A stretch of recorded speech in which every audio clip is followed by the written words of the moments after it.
O Senhor esteja convosco. Ele está no meio de nós. Proclamação do Evangelho de Jesus Cristo segundo Lucas. Glória a vós, Senhor. Naquele tempo, os publicanos e pecadores aproximavam-se de Jesus para o escutar. Os fariseus, porém, e os mestres da lei criticavam Jesus. Este homem acolhe os pecadores e faz refeição com eles. Então Jesus contou-lhes esta parábola. Um homem tinha 2 filhos. O filho mais novo disse ao pai: Pai, dá-me a parte da herança que me cabe. E o pai dividiu os bens entre eles. Poucos dias depois, o filho mais novo juntou o que era seu e partiu para um lugar distante. E ali esbanjou tudo numa vida desenfreada. Quando tinha gasto tudo o que possuía, houve uma grande fome naquela região e ele começou a passar necessidade. Então foi pedir trabalho a um homem do lugar que o mandou para seu campo cuidar dos porcos. O rapaz queria matar a fome com a comida que os porcos comiam, mas nem isto lhe davam. Então caiu em si e disse: Quantos empregados do meu pai têm pão com fartura, e eu aqui morrendo de fome? Vou-me embora, vou voltar para meu pai e dizer-lhe: Pai, pequei contra Deus e contra ti. Já não mereço ser chamado teu filho. Trata-me como a um dos teus empregados. Então ele partiu e voltou para seu pai. Quando ainda estava longe, seu pai o avistou e sentiu compaixão. Correu-lhe ao encontro, abraçou e cobriu de beijos. O filho então lhe disse: Pai, pequei contra Deus e contra ti, já não mereço ser chamado teu filho. Mas o pai disse aos empregados: Trazei depressa a melhor túnica para vestir meu filho, e colocai um anel no seu dedo e sandálias nos pés. Trazei um novilho gordo e matai-o. Vamos fazer um banquete, porque este meu filho estava morto e tornou a viver. Estava perdido e foi encontrado. E começaram a festa. O filho mais velho estava no campo. Ao voltar, já perto de casa, ouviu música e barulho de dança. Então chamou um dos criados e perguntou o que estava acontecendo. O criado respondeu: É teu irmão que voltou. Teu pai matou o novilho gordo, porque o recuperou com saúde. Mas ele ficou com raiva e não queria entrar. O pai, saindo, insistia com ele. Ele, porém, respondeu ao pai: Eu trabalho para ti há tantos anos. Jamais desobedeci a qualquer ordem tua. E tu nunca me destes um cabrito para eu festejar com meus amigos. Quando chegou esse teu filho, que esbanjou teus bens com prostitutas, matas para ele o novilho cevado. Então o pai lhe disse: Filho, tu estás sempre comigo, e tudo o que é meu é teu. Mas era preciso festejar e alegrar-nos, porque este teu irmão estava morto e tornou a viver. Estava perdido e foi encontrado. Palavra da salvação. Glória a vós, Senhor.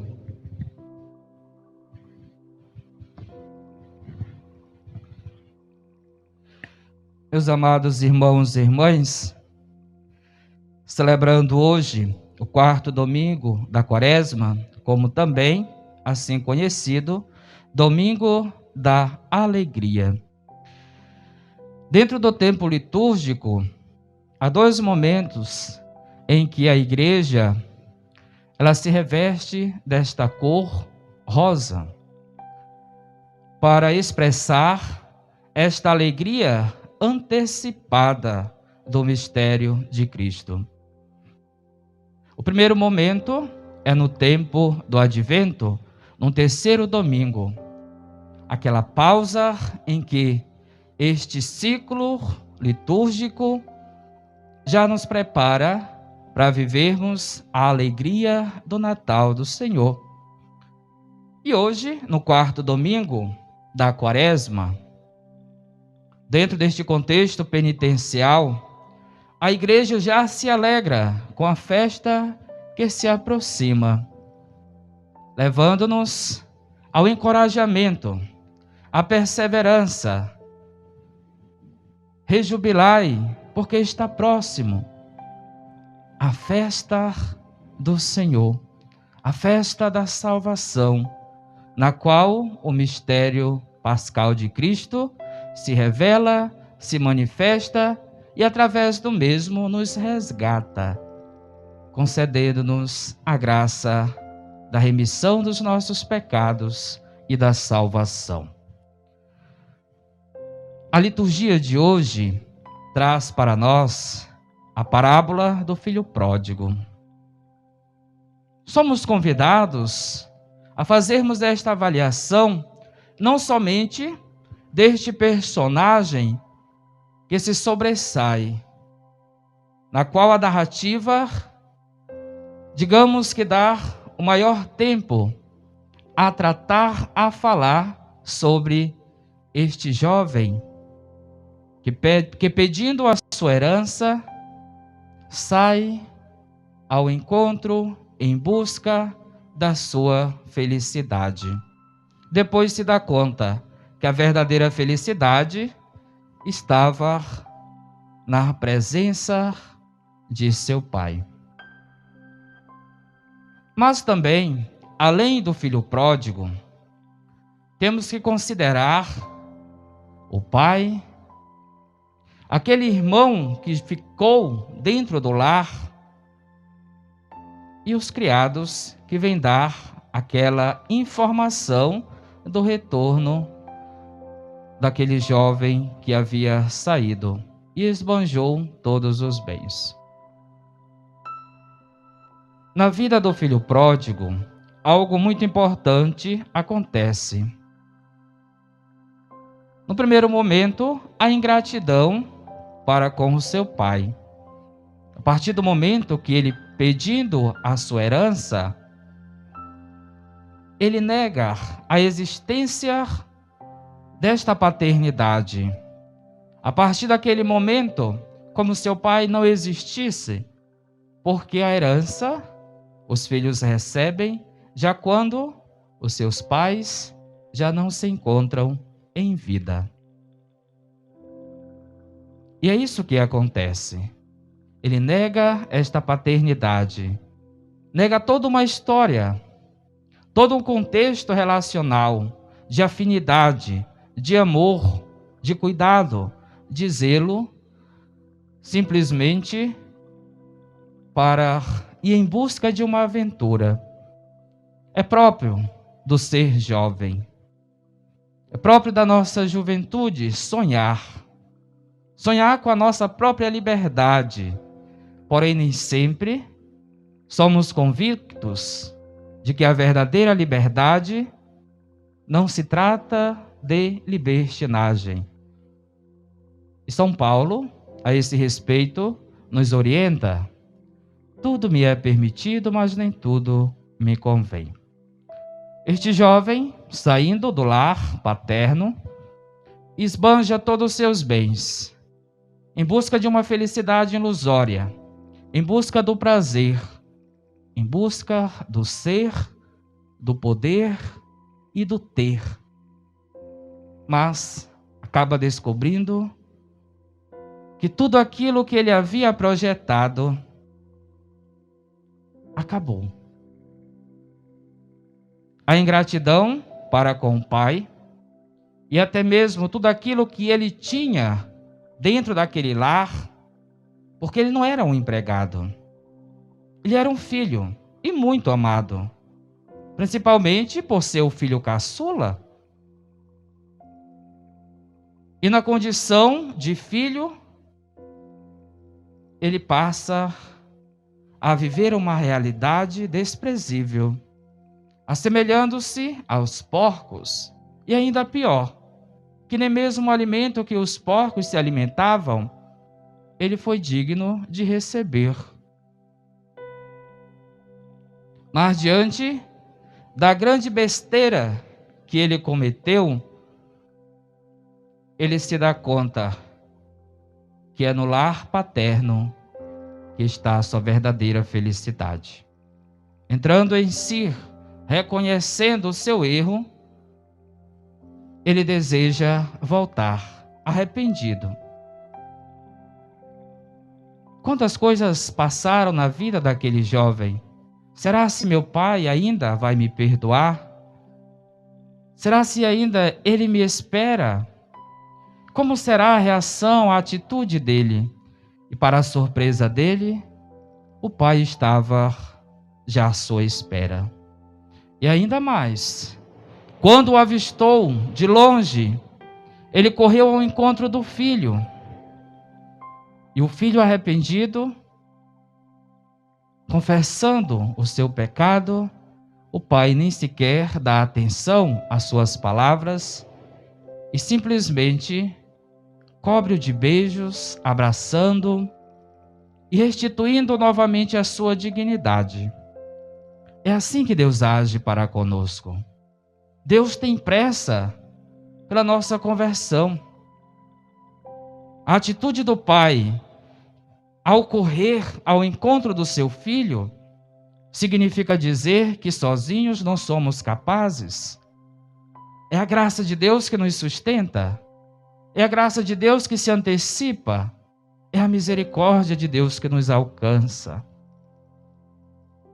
O pai concede ao filho a dignidade da qual ele havia rejeitado, mas que já era uma garantia por ser filho. A atitude do pai precisa também ser a nossa atitude.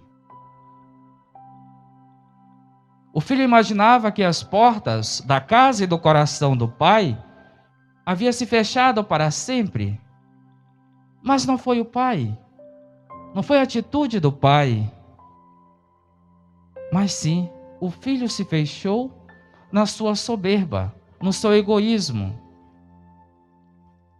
Quando, na verdade, o coração do Pai, o coração de Deus, vai estar sempre de portas abertas, nos aguardando o nosso retorno. E Deus tem pressa. Ele nos aguarda. Ele nos espera, porque nos ama. Uma outra atitude que devemos trazer para a nossa reflexão é daquele filho que ficou aos cuidados do pai diante do retorno do seu irmão, que deveria se alegrar. Ele age com indiferença. E o próprio Evangelho em si revela que ele não quis participar daquela festa. Ele não entrou. O pai o insistiu, mas ele se negou. Na verdade, embora sendo filho, nunca se sentiu filho. Embora sendo amado, nunca abriu o coração de fato para o amor. É como se nós, embora estando dentro deste espaço sagrado, não nos sentíssemos amados, acolhidos por Deus. E este sentimento é ruim, que acaba aqui endurecendo o nosso coração, criando barreiras para a graça, para o poder de Deus.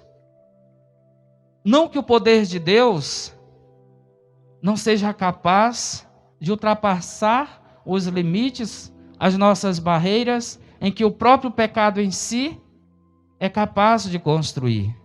Não é isso.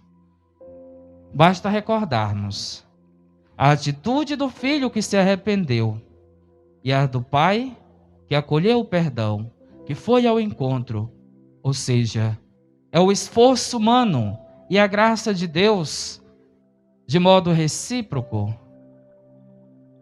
que acontece a conversão, que acontece a nossa salvação. E não devemos nos fecharmos, assim como aconteceu com aquele irmão que negou a sua participação à festa. Enquanto o pai se alegrava pelo retorno do filho, ele simplesmente pensava em si. Quis permanecer no seu egoísmo. Permaneceu com o coração endurecido ao amor e à misericórdia de Deus. Ainda tem a atitude do criado, que vem trazer a notícia. Quando ele pergunta, o que é que está acontecendo? Por que toda esta festa? É teu irmão que voltou. E podemos imaginar que não se trata apenas de uma notícia, de uma informação, mas também de uma fofoca. Olha, teu irmão que voltou, aquele que saiu esbanjou todos os bens de seu pai, e agora ele fez uma grande festa para acolhê-lo. Teu pai revestiu com dignidade, com a melhor túnica, colocou até anel no dedo, símbolo da aliança, da pertença. Enquanto tu, que trabalha todo santo dia, e nem sequer seu pai oferece um novilho para que tu assim possas festejar com teu amigo. Meus amados irmãos e irmãs, nos esforcemos para agirmos como aquele pai das misericórdias, que tem um coração capaz de não se deter no erro, no pecado, mas sim no perdão, na acolhida, na misericórdia. Termos a atitude do filho também, da sua coragem, no reconhecimento de suas fraquezas, do seu próprio pecado, dizer: pequei contra Deus, pequei contra o meu irmão, pequei contra mim mesmo, e agora eu preciso voltar à casa do Pai. Deus não se cansa de nos perdoar. Somos nós que cansamos de pedir a sua misericórdia. Assim já nos recorda o Papa Francisco. Deus nos dá o perdão, mas Ele faz uma grande festa quando um pecador se converte. Deus se alegra por estarmos aqui, em torno da sua palavra e da Eucaristia, para participarmos deste grande banquete, na qual Ele mesmo se oferece, simplesmente por amor a nós. Louvado seja nosso Senhor Jesus Cristo.